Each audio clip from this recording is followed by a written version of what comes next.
भक्तों, ओम नमः शिवाय, श्री शिवाय नमस्तुभ्यम, जय श्री महाकाल। जी हाँ भक्तों, क्या आपके भी घर में कोई ऐसा व्यक्ति है जिसका विवाह नहीं हो पा रहा? आप लोग उसके विवाह के लिए बहुत ज़्यादा परेशान हैं कि आखिरकार इस व्यक्ति का जो विवाह है वो हो क्यों नहीं रहा। आपने बहुत ज़्यादा प्रयास कर लिया उसके विवाह को लेके, आपने बहुत ज़्यादा पंडितों को दिखा लिया, बहुत ज़्यादा उसकी कुंडली भी मिलवा ली, लेकिन फिर भी कोई न कोई समस्या ऐसी आ रही है जिसके कारण उसका जो विवाह है वो नहीं हो पा रहा। तो ऐसे में कौन सा उपाय करें ताकि उस व्यक्ति का जो विवाह है वो अच्छे से हो जाए।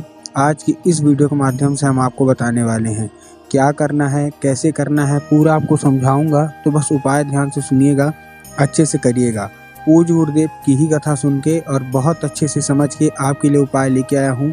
अगर आपने आज का ये उपाय ध्यान से सुन के अच्छे से कर लिया तो 100% है कि उस जो व्यक्ति का विवाह में अड़चन आ रही है, अवश्य रूप से उसकी जो अड़चन है विवाह की ना, वो दूरी होगी ही होगी।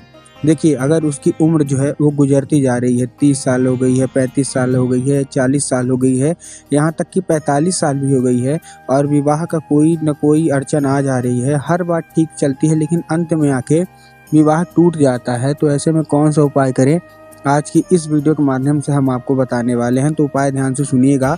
लाखों लोगों को इस उपाय करने के बाद फल भी मिला है। देखिए, आपको भी पता है कि पूज्य गुरुदेव की जो कथा होती है ना, उसमें लाखों की भीड़ आती है। कैसे आती है? पूज्य गुरुदेव की कथा में लाखों की भीड़ आती है, और जब पूज्य गुरुदेव की कथा में लाखों की भीड़ आती है तो वहाँ जितने भी भक्त रहते हैं, ज़्यादातर लोग क्या करते हैं, पूज्य गुरुदेव को पत्र के द्वारा अपनी मनोकामना पहुँचाते हैं।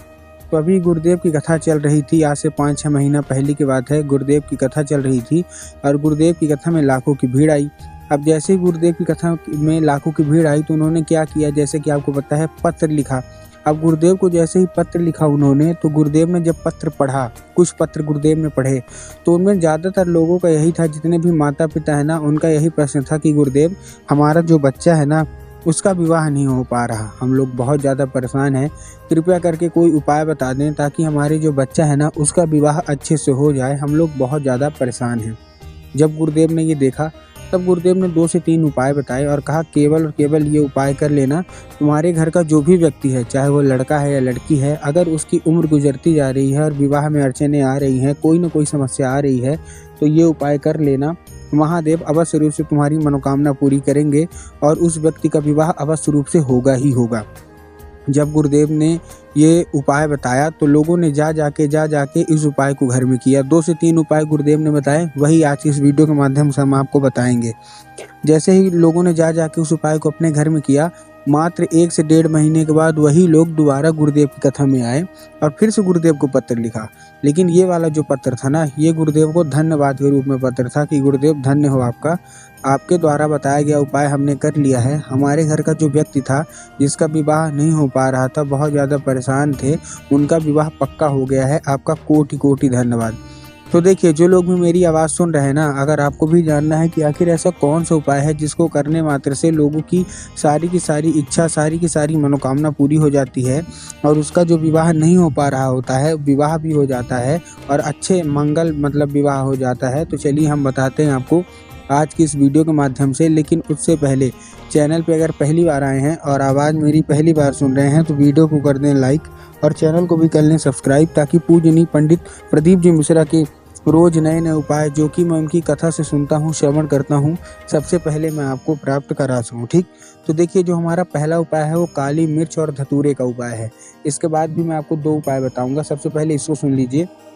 इस उपाय में जितने भी लड़का लड़की हैं जिनका विवाह नहीं हो रहा है, उम्र गुजरती जा रही है, आपको क्या करना है, 3 काली मिर्च लेना है और 1 धतूरा। अब देखिए, 3 काली मिर्च और काली तिल में बहुत सारे लोग कंफ्यूज हो जाते हैं, शंका आती है कि हमको काली मिर्च लेना है कि काली तिल, और इसी कंफ्यूजन में वो लोग गलती करते हैं। तो आप ध्यान से सुन लीजिएगा, लिख लीजिए, आपको 3 काली मिर्च लेनी है। ठीक, क्या लेनी है? 3 काली मिर्च, साथ में 1 धतूरा।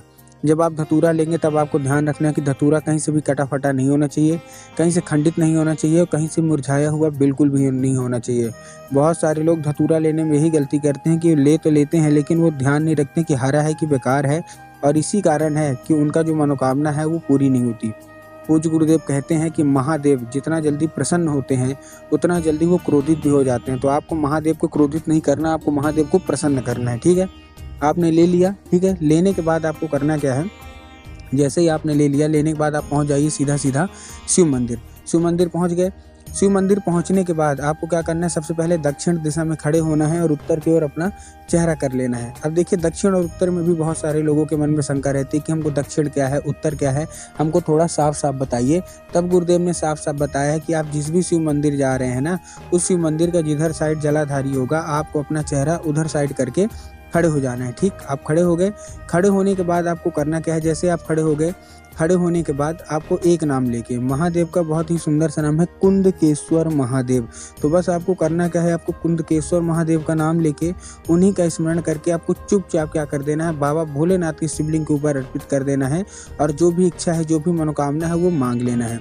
पूज्य गुरुदेव कहते हैं कि अगर आपने ये उपाय किया तो उस व्यक्ति का जिसके विवाह में अड़चनें आ रही थी, अवश्य रूप से उसका विवाह होगा ही होगा। ठीक है, ये था कौन सा हमारा पहला उपाय। अब जो हमारा दूसरा उपाय है और तीसरा उपाय है, ये माता सुख सुंदरी का उपाय है।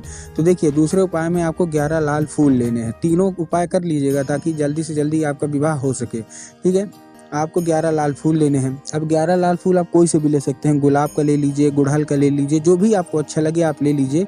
बस एक चीज़ का ध्यान रखना है कि वो एक किस्म का होना चाहिए। मतलब एक किस्म का मतलब क्या है कि अगर आप गुलाब का ले रहे हैं तो 11 के 11 फूल गुलाब के लीजिए। अगर आप गुड़हल का फूल ले रहे हैं तो 11 के 11 आप गुड़हल के फूल लीजिए। ये नहीं, बहुत सारे लोग तो गलती क्या करते हैं कि 2 फूल गुलाब के ले लेंगे, 2 फूल गुड़हल के ले लेंगे और 2 फूल किसी और के ले लेंगे, ऐसे तैसे करके ले लेते हैं। पूज्य गुरुदेव ने साफ साफ मना किया है कि आपको जो लेना है ना, केवल केवल एक ही किस्म का लेना है। ठीक, तो ठीक आपने ले लिया। 11 फूल लेने के बाद आपको पहुंचना है सीधा सीधा शिव मंदिर। अब आपके दिमाग में क्या होगा, ठीक हम शिव मंदिर जाएंगे और बाबा भोलेनाथ के ऊपर अर्पित कर देंगे, जो कि पूर्णतः गलत है। इसीलिए आपकी मनोकामना पूरी नहीं होती। आपको करना क्या है, आपको माता सुख सुंदरी के ऊपर अर्पित करना है। अब देखिए जिसको पता है कि माता सुख सुंदरी की जगह कहाँ होती है उनका तो ठीक, लेकिन बहुत सारे ऐसे लोग हैं जिनको यही नहीं पता कि माता सुख सुंदरी की जगह होती कहाँ है। तब गुरुदेव ने साफ साफ बताया कि आप जिस भी शिव मंदिर जा रहे हैं उस शिव मंदिर की जो जलाधारी होती है, जलाधारी के दाएं मतलब राइट साइड में माता सुख सुंदरी की जगह होती है। तो बस आपको माता सुख सुंदरी की जगह पे आपको चुपचाप 11 के 11 लाल फूल अर्पित करना है और मनोकामना मांगना है।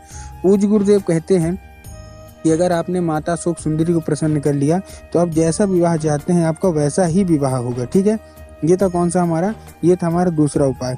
अब जो तीसरा उपाय है वो बिंदी का उपाय है। बिंदी का उपाय कैसे है, आपको लाल चंदन लेना है और लाल चंदन लेने के बाद पहुंचना है शिव मंदिर। अब माता शोक सुंदरी वाली जगह में आपको दाहिने हाथ की कोई एक उंगली से 5 बार आपको बिंदी के रूप में टीका लगाना है और अपनी मनोकामना मांगना है। उसके बाद 5 मिनट आप खड़े रहिए, हाथ मत धुलिएगा। 5 मिनट खड़े रहने के बाद जहाँ जहाँ आपने लगाया वहाँ आपको फिर से उसी उंगली से टच करना है और वही उंगली लेके चुपचाप घर आ जाइए। जहाँ आप लोग का बेडरूम है, जहाँ आप लोग सोते हैं, जिधर साइड अपना सर करके सोते हैं, तो जिधर साइड आपका सर होगा उधर की जो दीवार होगी ना, तो आपको 5 की 5 उंगली जैसे आपने माता शोक सुंदरी पे अर्पित किया था वैसे वैसे कर देना है अपनी दीवार पे। पूज्य गुरुदेव कहते हैं बस ये उपाय करके देखिए, 1 से 1.5 महीने के अंदर आपका रिश्ता अवश्य रूप से पक्का होगा ही होगा।